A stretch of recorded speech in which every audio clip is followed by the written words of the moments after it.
Welcome to the Daily Influence, where our mission is to deliver a daily dose of positive influence that can uplift you personally or be shared within your sphere of influence. While not every episode may directly apply to your unique circumstances, we strive to provide insights and inspiration relevant to most people's daily, weekly, and monthly lives. Whether you are tuning in during the morning, noon, or night, the Daily Influence is here for you. Listen, share, and embrace the power of influence in your life. Hello, and welcome to another episode of the Daily Influence. I'm Gregg Koleno with the IN Team Series and IA Business Advisors. I hope your Friday is off to a great start, and I'm excited that you've chosen us to start or finish your day with a daily dose of positive influence. Today, you're in for a real treat. You have one of my friends and newer family members, Penny Fisher, joining us. She is a beautiful human, both inside and out, and I cannot wait for you to hear her story. It's very inspiring about her near-death experience, and she literally came back and how she's thriving now. So, Penny, thank you so much for joining us today. Hi, Greg. Thank you. So let me give you a brief background to what's going on with me. I didn't just come back from the dead. Literally, I did. But I also lost something in the process. Because I was so close to dying, some of my limbs lost oxygen and blood flow. And I lost part of my left leg, part of my feet, right foot, and about 8 fingers. It was due to something called first toxic shock syndrome, and then it went into sepsis and septic shock. So my chances of living were very low. I was on life support for 3 months in a coma, and I remember the coma dreams and the life support, and I wrote a great selling book. I'd like to say best-selling. It was best-selling for a couple weeks at Amazon. It was number 2 for new releases in memoirs. So it was a genre, but it's called Aftershock, Reinventing Myself One Piece at a Time by Penny Fisher. Penny, thank you. I am so excited and so humbled that you have chosen to be with us today and share your story with our listeners. I know, by knowing you personally, I know our listeners are going to get so much out of this conversation. So let's just jump right into it. What inspired you to start spreading positivity and making a difference in the lives of others? I believe that my experiences, although very hard to come back from, and there was a lot of negativity and trouble and trauma, but there was also some silver linings. So I'm a big person with silver linings, and I do want to talk about that. And I had a very hard comeback, and I think it would be good for people to see and know. And also, I believe in journaling. When the problem is so big that it's hard to figure out, I think you get a lot out of journaling because it's like putting together a piece of a puzzle. So it took me a long time to write the book, nearly 14 years, because this happened 14 years ago. So maybe 12 years it took me to write the book because it's been selling for like a year and a half. So I would say it's imparting what I know and hoping that people can get some nuggets out of there. But it's also, I had the notes and I thought it was worth telling. And I think near death, sharing that can also help people feel good about what's to come. And if you're mourning someone, it also gives you a little bit of closure and a little bit of relief.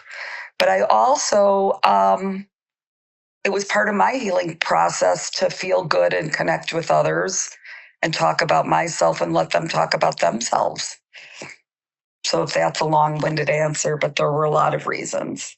By you sharing your story and people seeing you thrive now, you told me yesterday when we were talking that someone or multiple people have said this to you when they were having a bad day and then they thought about you and they're like, my day's not so bad. Look at what Penny went through and how she's overcome what she's come through. So you've had a real positive influence on so many people. And thank you for writing the book and being able to spread that with others. Thank you. So I was going to say that my book talks about many, many coping mechanisms that I found helpful. So if you'd like, I could just share a few of them, like a little bit of bullet points. But in the book, I talk about the fact that I was a fashion designer as a young person, and I did it for many years, and I traveled abroad with it. And so fashion was a very big part of my life, and I wanted to regain that. And it was hard to regain that with medical devices on most of the parts of my body.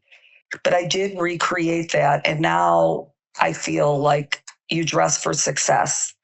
When I leave the house, I want to feel good about what I'm wearing or how I'm feeling, or put on a little makeup or do whatever it takes to make me feel good. I also smile when I see people that I know because that's a natural reflex. But even days that I don't feel like smiling, I smile, and then that smile becomes contagious.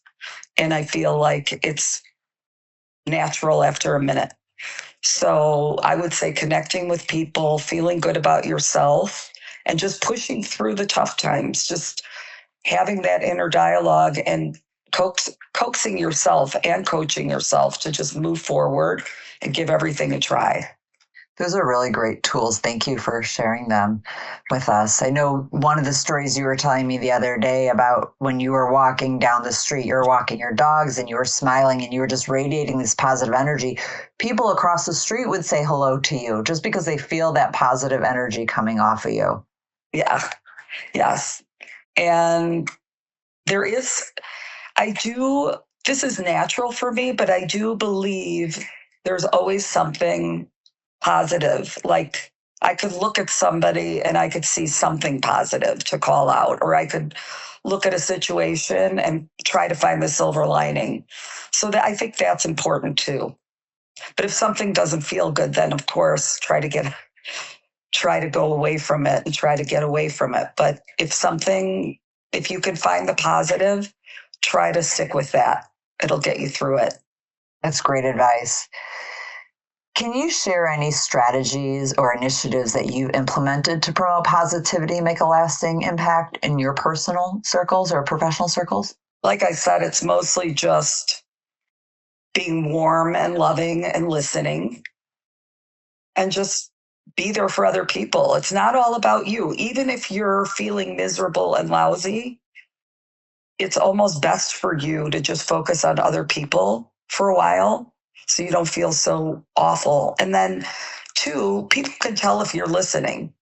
And there's always something to listen to. There's always something to listen to. People are listening right now. So I think that you could give somebody your honest attention, give somebody some warmth, and take yourself out of yourself for a minute. That's very helpful advice. Getting out of your own head, right? And focusing on someone else. Done. I know it's not for easy, sure. But you just try. That's all you can do, right? Or ask somebody a question that you might find interesting that they're not asked about usually. Like, how did you move here? Or, what was your background like? That kind of thing. And then make it a story. Make it like you're both telling stories. And then that, I think, can lead to something more interesting. That's really good advice. Be a good interviewer, be a good listener, be attentive, and be aware. I like to say listen to learn. Yeah. So that you're really intently listening because you want to learn something about the person that you're having a conversation with. Yes. Penny, how do you maintain your own sense of positivity and motivation, especially during challenging times or if you're faced with negativity? Well, I think I told you this last week. I completely turned off social media. I wasn't feeling well. I had a bit of laryngitis, as you can kind of still hear. And I decided not to fill my head with the news. I've just been too distressed over the news. So I shut down and I started reading historical novels about women that I found interesting. So right now I'm reading, I just finished a book. It's about Arabella Huntington and takes place in the 1800s. And she was the first entrepreneurial woman. I mean, she had a little help from her husband, but it's an interesting story how she came from abject poverty to be one of the richest women on the planet in the 1800s. So that's kind of an interesting read. So I think for me, I need to get lost in a good novel. Some people like a good television show, but I would say save yourself and tune out for a little while if that's what you need to do, because the news can be overwhelming. And I think Facebook and Instagram, while very helpful tools, can be triggering. That's really good advice. What messages or words of encouragement would you like to share with our listeners who aspire to make a positive difference in the world? I think we talked about community, and there's a lot of people, especially after COVID, that are disenfranchised. And maybe they don't have the family around them or the friends that they would like to have.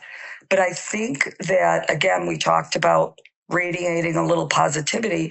I think that if you come out of your apartment or your home and you're willing to look around you and willing to say hello and willing to stop and listen, like I stop and talk to my neighbors and I don't rush along. 5 minutes or so, we could all spare 5 minutes or so. So, and I think I talked about the time that I was living in a not so nice apartment after I moved out of my house, my family home, and I was in transition. I made friends with the doorman. I made friends with the people that worked in the office, the mail people. Just a hi, hello, how are you is enough, and a smile. And because you're giving out good vibes and they're giving them back to you, you've created a tiny sense of community, even in your grocery store or where you buy your makeup or your home goods. You could get to know the shop owners. I know everybody in the community now. So it's nice. I never feel quite alone. That's wonderful. Is there anything else you would like to share with our listeners before we close? I would say that life is just fragile and short, and live each day like it's your last, and tell people you love them, that you love. Be open with your feelings. It's okay to be vulnerable. I feel like the more you hide things, the more people wonder about you, and the more open you are, the more you've kind of satiated their hunger to learn more. So be open, be vulnerable, be kind, and just look for the silver linings in every day. That's really good advice. Thank you, Penny. Thank you so much for being here. For our listeners, if you're interested in Penny's book, we will have a link to it in the show notes. We'll also have her email in the show notes. So if you wanted to reach out to her and have a conversation with her, trust me, it'll be worth it. She's an amazing human who has been through so much and is so open about sharing her journey and what she went through and how she came out of it. And if those of you watching on YouTube, you could see she has a smile on her face. She's beautiful. You could feel the energy radiating off of her and the positivity. So she's just truly a beautiful human. So Penny, I am so grateful to you. Thank you so much. Thanks for having me on the show. I loved it. And anytime. Thank you. Thank you. Take care. And thank you to our listeners for joining us. We hope your Friday is an amazing day and you have a fabulous weekend. Happy Friday, everyone. Yeah, happy Friday, everyone. We'll be back here on Monday. Monday will be a nice surprise for you. So I hope you have a fabulous weekend, and please share or comment or send us notes on our podcast. We would love to hear your feedback. Have a great day. Bye-bye.